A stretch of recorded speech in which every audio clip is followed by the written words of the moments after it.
Get ready, it's time for the podcast voted most likely to make you say, what the flock? It's the Talking Pools show. And here are your hosts, the dysfunctional duo of myth-debunking pool pros, Rudy Stankiewicz and Andrea Nannini. Hold up, wait a minute. Alex Kinter is with me right now. Hello, everybody. Hello. I'm going to Alex, Andrea, Alex. Andrea is our prodigal pool girl. Hello. And Kind of late getting in today, so I had some Instacart delivered. so there you go. We're talking to Alex about his film. The reason I have Alex here today is there are a couple of horror movies out there that involve swimming pools. We especially like movies that have pools in them. He's just brought one to market, which I watched. I had the privilege of getting a preview of Poolside, and I really liked it a lot. And I want Alex to tell us a little bit about Poolside, if you can, sir. Sure. So it's a like an art house mid-mod indie short film that's got like a thriller, almost horror kind of vibe to it. So it starts off with introducing our lead character, which is Anne Bayer in real life, and she plays the character of Meg Stevens. But she spends the entire time, the majority of this time, I think she steps out for just a second, in that natatorium, which is the room that the pool is in, just right there poolside. I dream about pools all day long, all night long. Yeah. It's a period piece where, design's all cool and, it just has like that vintage kind of vibe. And so it's this big house and all mid-modded out. And so she's kind of going through some struggles internally. Poolside. She's got maybe some family issues going on, and she's got, some medication that she may or may not be abusing.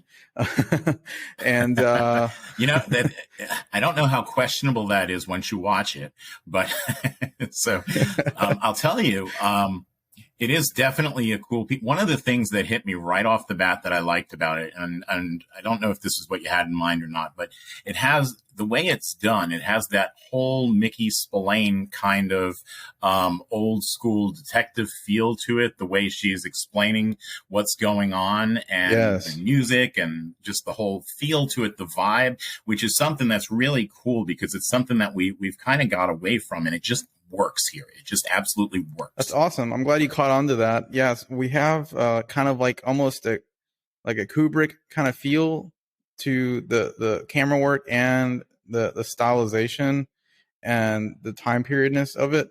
And then also, like you said, it's kind of got this detective vibe. Even in the intro, the title credits, we have like kind of like got this photocopier vintage kind of feel to it. It's like, is this a detective looking at documents, or is this the realtor scanning some documents, because there's a lease or, a contract getting signed or whatnot. So that's very early on, but that's cool you caught that. Wait a minute, guys. Before we continue, let's give a listen to the trailer for the film, Poolside, directed by Alex Kinter and Eric Schussler. Starring Anne Bayer, Giovanni Cruz, Jennifer Kristen and Adam Luttrell.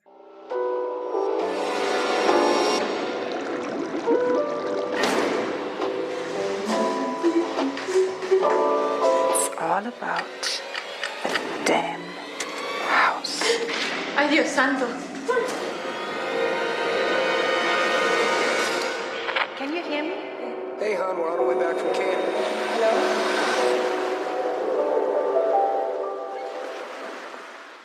Where did you come up with that idea? What made you think, hey, you know what, it'd be really cool if, especially it's very timely, coming off of the pandemic, coming off of multiple lockdowns. I'm sure there are a lot of people who have felt this way. I feel like, that's a good angle that worked out like that. I don't, it's very strange. We've all been isolated due to the pandemic. So I'm watching this film. She's isolated. So I'm assuming she doesn't, we know she was taking pills before this happened because we have the message on the answering machine from her husband. Yeah. Right.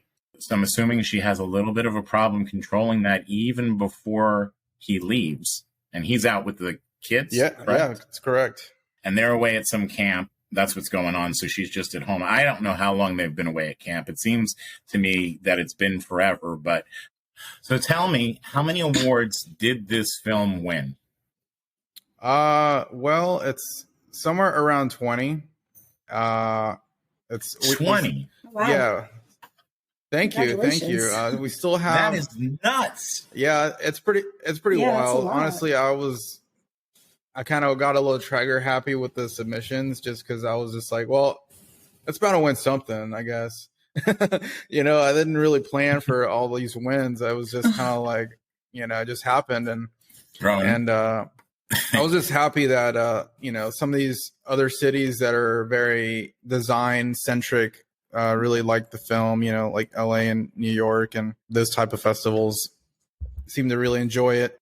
Where'd you find the pool? Where'd you find the house with the pool? Okay, so the pool Swimply? No. So it was it was an asset that was owned by Eric, my co-director, and so he passed during the making of the film, so otherwise he'd be on this call with us. But you know, I'm sorry to hear that. You know, it was definitely a tragedy because he's a writer as well. So you know, I helped with the story, like kind of mold a little bit towards the end, but he's the actual screenwriter. So this was our baby, and yeah, no, he did an amazing job. Have you at writing it, and we're both really sorry for your loss. And anytime we hear about anything, it really sucks when things like that happen. I guess there's no really better word for it. But let me ask, is this the first film you've done, or have you done others before? So I do commercial video production for a living. And so I've been owning my skills for a while and telling stories and shooting and managing crews and all that. But as far as my first film, I did this one film. It is a crazy story, but when I was first getting into the business, I had made this film called One Vision. And it didn't pan out. I didn't know anything about production management and contracts and things. And there were some issues that came around with the producers, and no one was able to get on the same page after we shot it. And yeah, so it didn't pan out, but I have experience doing a feature. It's just a little dated now. The technology is so much better. You know, when I was first getting into this business, everyone was still running around with tape, you know. Like HD tape. So I have to ask you about the pool, because we are talking pools. And you do have some shots in there of various pieces of equipment that I recognized right off the bat. So will the viewers, pool professional viewers, the pool industry side of things, they'll recognize right off the bat. There were some scenes with her in the pool. Did you find working with a swimming pool difficult in any way? It's tough. It's really tough.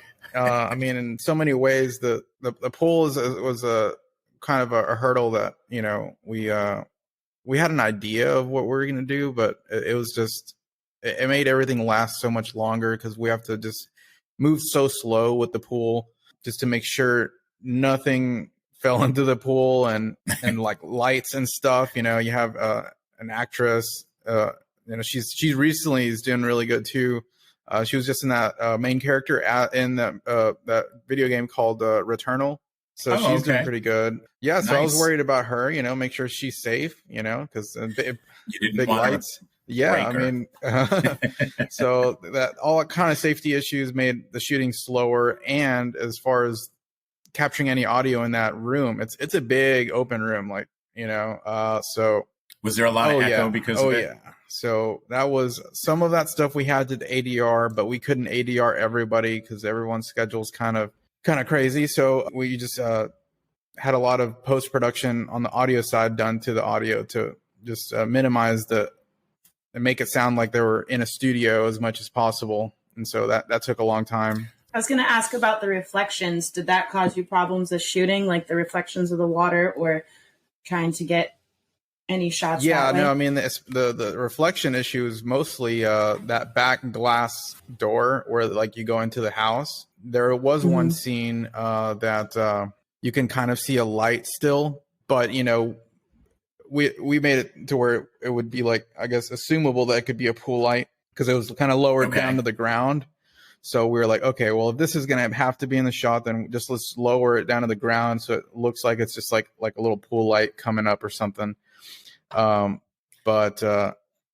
yeah, no, I mean, it was. I'm going to assume that, you know, this wasn't all done in one day. I'm going to assume you had multiple shots out at the pool. So let me ask you, who was taking care of the pool during this time? Well, Was it you out there with test strips, or did you have a pool person coming in, or the cleaning lady? Maybe she was taking care of the pool. I don't know. Well, I heard she was very rude. That's what I heard. Oh, wow. Really? Right in your film. Yeah. Oh, man. And I was like, well, wait a minute. I was honestly, I was like, wait a minute. The pool professional's rude.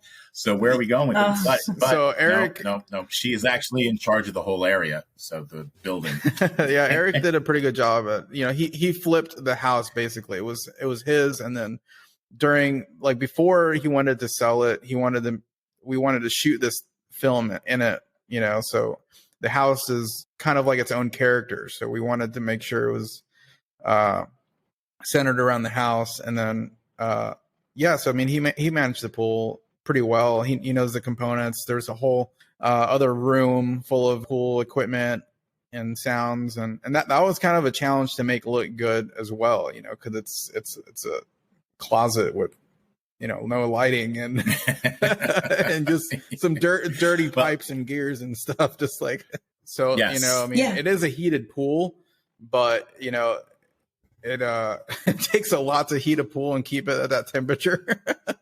So we're filming for hours and hours and hours. So were you in the pool with her? Yeah, I was in the pool with her filming. Oh wow.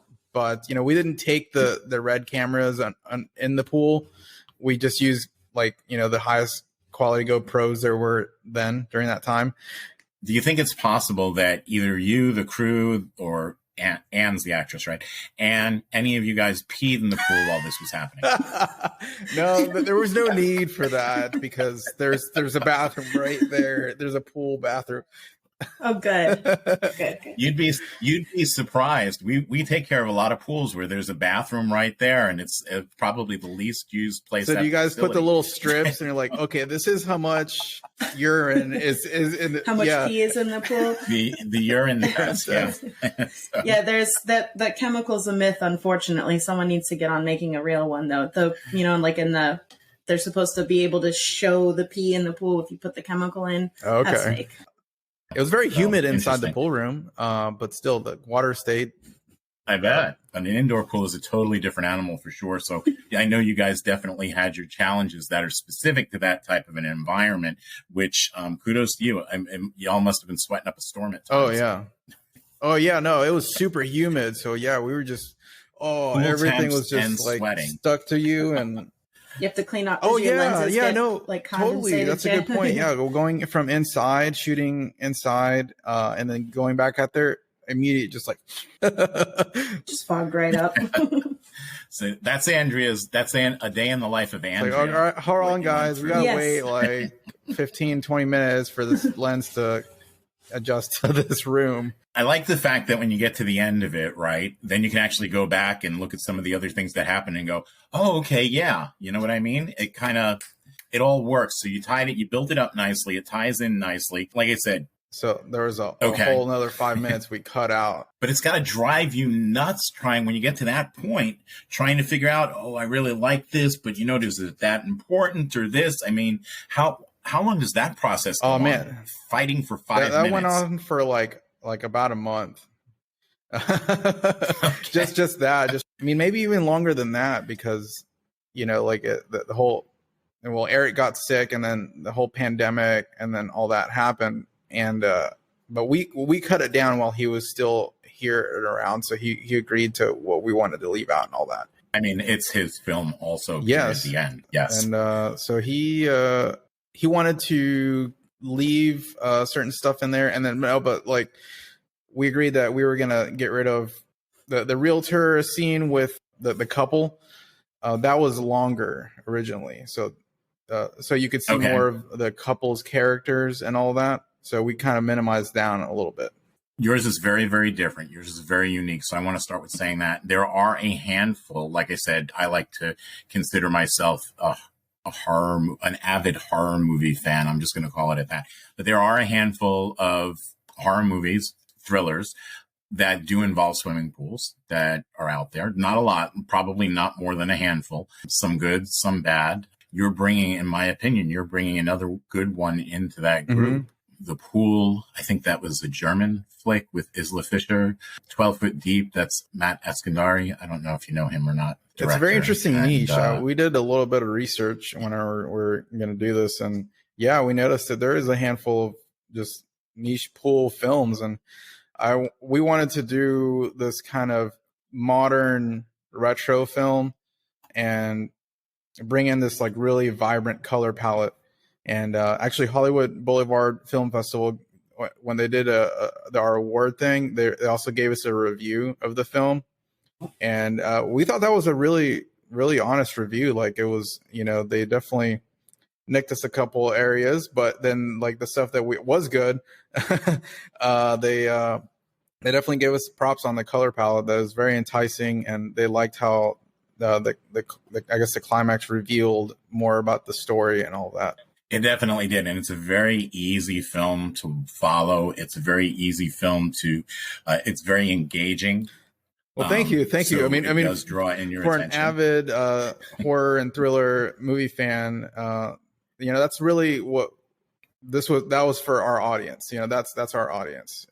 Because there's always that other kind of moviegoer that just doesn't want to think when they're watching movies. They just want a straight shooter type of film where it doesn't, activate any kind of creativity in their mind where they can make assumptions about the film. They just want to digest the film and make it be easy. And it's not one of those films, I'll be honest. During our little private screening, there was a couple people who didn't get the film, and that's okay.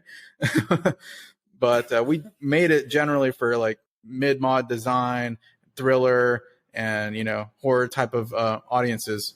I learned very quickly when you start getting feedback that it's interesting because it's all over the place and that you can't make everybody happy. Andrea would tell you that I actually have a psychological thriller book. Oh, nice. That she purchased 2 years. Yes. She's purchased 2 years ago and has yet to open the cover. I opened the cover. We talked about this, but only because I wrote opened past it. Only because I wrote something. But I have reviews that say it's great. I'm sure it wasn't mean. Love it. The characters are fantastic. It's amazing. When are you going to do another one? And then I think my favorite one, and it's not a good review. It's 1 star. It says he writes like he's on meth. Oh man! Hey, so I mean, that's a compliment. Somewhere in between. I thought so, but it's one of those things where it's just like it's so mean you just have to laugh. But it's the more good reviews you have than bad, but you're not going to make everybody happy. So I get it. I mean, you could. Some people use that as a marketing tool. Like you ever seen those billboard and magazine ads of like, ski and snowboarding resorts? And then they'll have like this cool shot of like somebody jumping and there's like, snow and dust and then they're doing this cool move. And then like the little ad line says with 1 star review and it'll say too difficult, Aspen, blah, blah, blah. It's like, okay, well, it's for somebody. When I started to watch the private screening, I was so thrilled that it didn't start out with, a group of friends goes off into the woods to a cabin. I mean, I'm not knocking anybody. Those movies actually do well, and there's definitely folks that like it. There's so many different smaller genres within that psychological thriller horror. Really, really neat. And the actress's name again, the main actress in the film. What was her name once again? Bayer.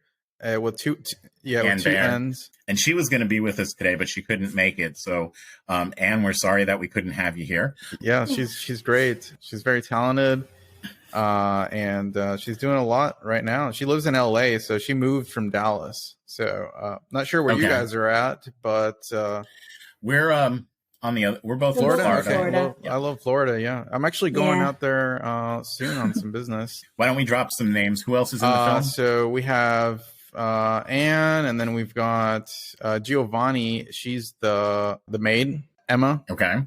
And she did a really good job of looking frightened. Yeah, no, she's terrified actually. She carries it well. Yeah, and then we've got Jennifer Kristen, which is the female home buyer, and then Adam Luttrell, which is the husband.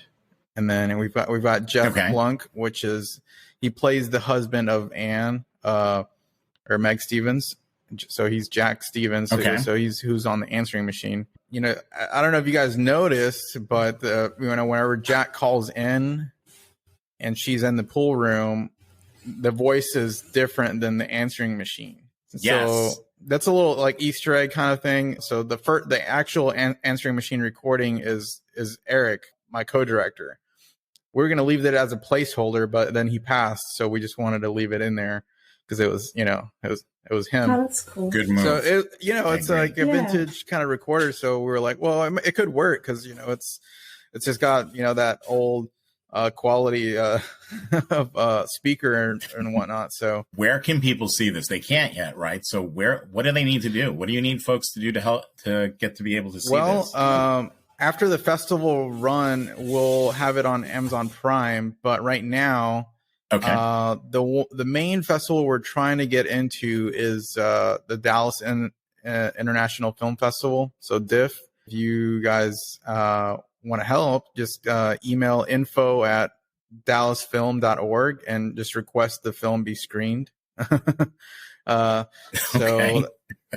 could definitely help. We're in other films. Alex, what do you want to leave? What do you want to leave everybody with today that's going to make them drive them to send that email for you? Right. So if you guys want to find out more about Poolside, check out aloneatthepool.com. And that was actually originally our working title, and then we turned it into like the tagline and website. So it was Alone at the Pool, and then it became Poolside. But yeah, aloneatthepool.com, and you can see all our activities there.